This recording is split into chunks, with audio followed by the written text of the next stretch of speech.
¿Sabes cómo reaccionó la corona de Castilla ante la llegada de indígenas esclavizados enviados por Cristóbal Colón a la península? ¿Sabes qué país fue el primero en abolir la esclavitud y en qué año lo hizo? Decir que la conquista española de las Américas fue un acto de genocidio es sencillamente distorsionar los hechos históricos con fines políticos.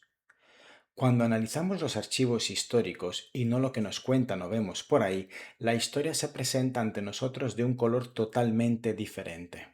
Vamos a verlo.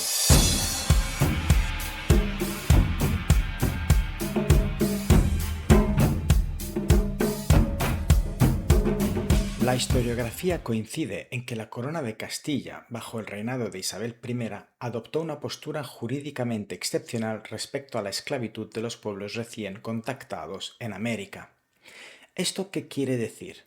Pues que los archivos históricos, concretamente las reales cédulas de 12 y 16 de abril de 1495, son la prueba irrefutable de que la corona de Castilla, España todavía no existía, prohibió tácitamente que se esclavizara a la población indígena de los territorios americanos. La documentación primaria conservada en el Archivo General de Indias demuestra que la reina reaccionó con un disgusto ante la llegada de indígenas capturados por Colón y enviados a Castilla en 1495 como esclavos. De hecho, la reina Isabel I de Castilla demuestra haberse adelantado 500 años a los derechos humanos. Las reales cédulas de 12 y 16 de abril de 1495 reconocen la llegada de indígenas traídos por la expedición de Antonio de Torres, y la corona ordenó investigar las circunstancias de su captura y estableció que los naturales de las Indias debían ser considerados vasallos de la corona y nunca esclavos. Esto los situaba bajo la protección jurídica del monarca y hacía incompatible su esclavización. Las acciones más explícitas se encuentran en la cédula real del 20 de junio de 1500, donde Isabel I afirma: ¿Qué poder tiene mío el admirante para dar a nadie mis vasallos? En este documento se ordena la liberación de todos los indígenas trasladados a Castilla y su repatriación a sus lugares de origen con los gastos sufragados por la corona. Las instrucciones a Nicolás de Obando en 1501 refuerzan esta política. Los indígenas debían ser tratados, y cito textualmente, como personas libres y no como esclavos. Y cualquier forma de servidumbre debía justificarse únicamente en términos de trabajo regulado y remunerado, nunca como propiedad. Estas disposiciones sitúan a la Corona de Castilla en una posición adelantada respecto a otras potencias europeas del siglo XV y comienzos del XVI, donde la esclavitud de pueblos recién contactados era la práctica habitual. Entonces, ¿hubo masacres por parte de los conquistadores en las Américas? Sí, pero ¿fue por una postura imperialista del gobierno? No. Se estima que para el año 1600 el 90% de los mexicas había desaparecido, es decir, unos 23 millones de personas. 23 millones. En la Primera Guerra Mundial se estima que murieron unos 20 millones de personas. Ahora bien, el factor principal de estas muertes fueron las epidemias de viruela, sarampión e influenza, traídas por los españoles y para las que las poblaciones mexicas no tenían defensas. Hubo en México batallas, asedios y masacres, claro que sí, como la del Templo Mayor, por supuesto, pero no hubo un genocidio planificado, sino una catástrofe demográfica sin precedentes. De los 9 millones de incas que habitaban el Perú a la llegada de los españoles, en solo 50 años perecieron casi 8 millones, quedando la población indígena reducida a poco más de 1 millón de habitantes. Y un siglo después no quedaban más que unos 700.000 indígenas. Esto es cierto, pero lo que no lo es que fueron masacrados por las espadas y las lanzas de los conquistadores. El principal componente de la mortandad en el Perú fueron de nuevo las epidemias traídas por los españoles. El segundo factor fue la explotación minera y los trabajos forzosos, y solo en tercer lugar la batalla o la guerra de conquista. Esto nos da una visión completamente diferente de la que quieren vender por ahí, tratando de reforzar con argumentos manipulados la narrativa de la leyenda negra.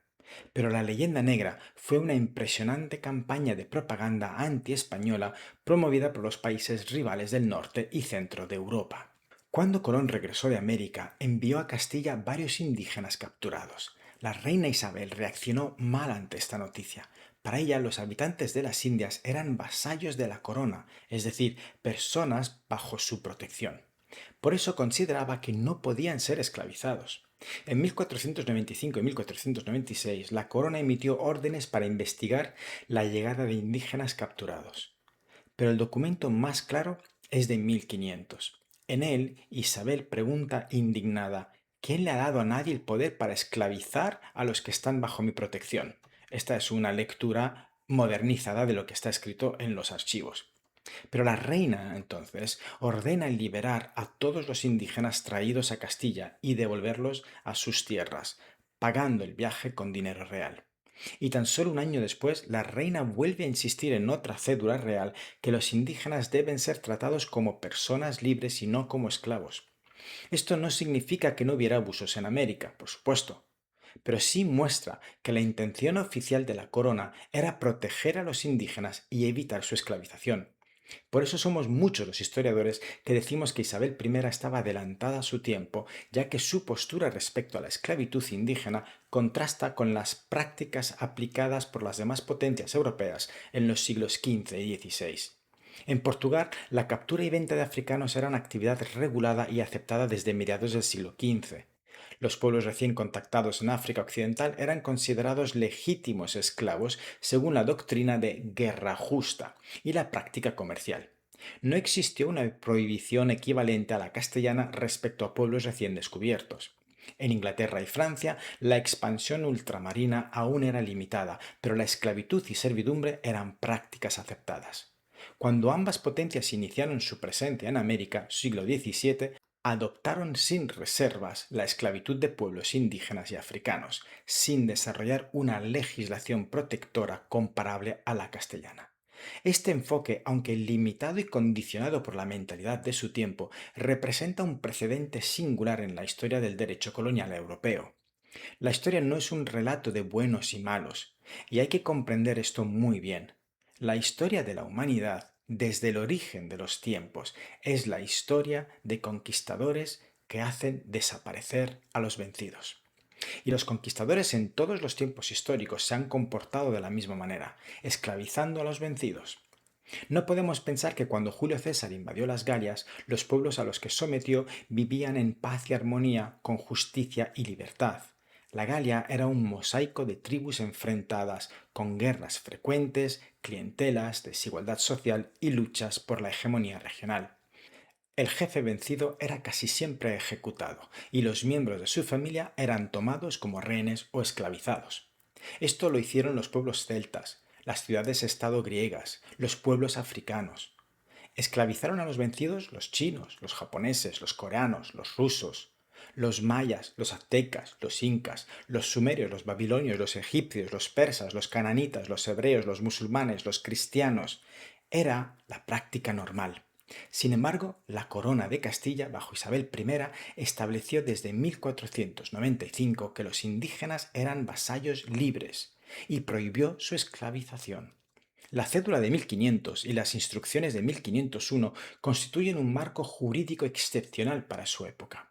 Y si bien es cierto que la práctica colonial distó de cumplir plenamente estas normas, la legislación regia refleja una concepción distinta.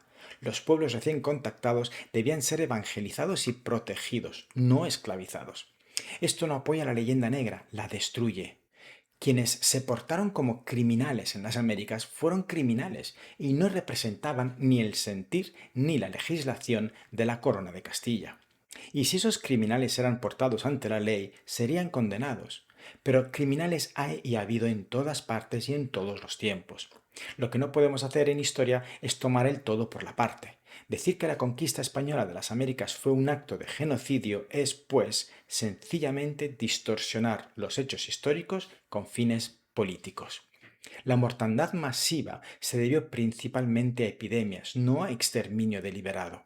Es como decir que el Reino Unido es un país de violencia organizada, comportamiento grupal agresivo, vandalismo y enfrentamientos porque estamos tomando como referencia a los hooligans. En definitiva, cuando examinamos la documentación primaria y el marco jurídico castellano entre 1495 y el 501, emerge una imagen muy distinta de la que difunden los relatos ideológicos.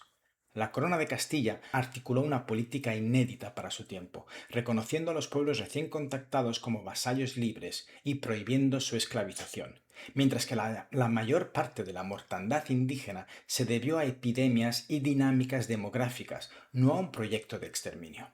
La historia es compleja, matizada y profundamente dependiente de las fuentes. Por eso recuerden que la historia no es lo que crees, es lo que puedes demostrar.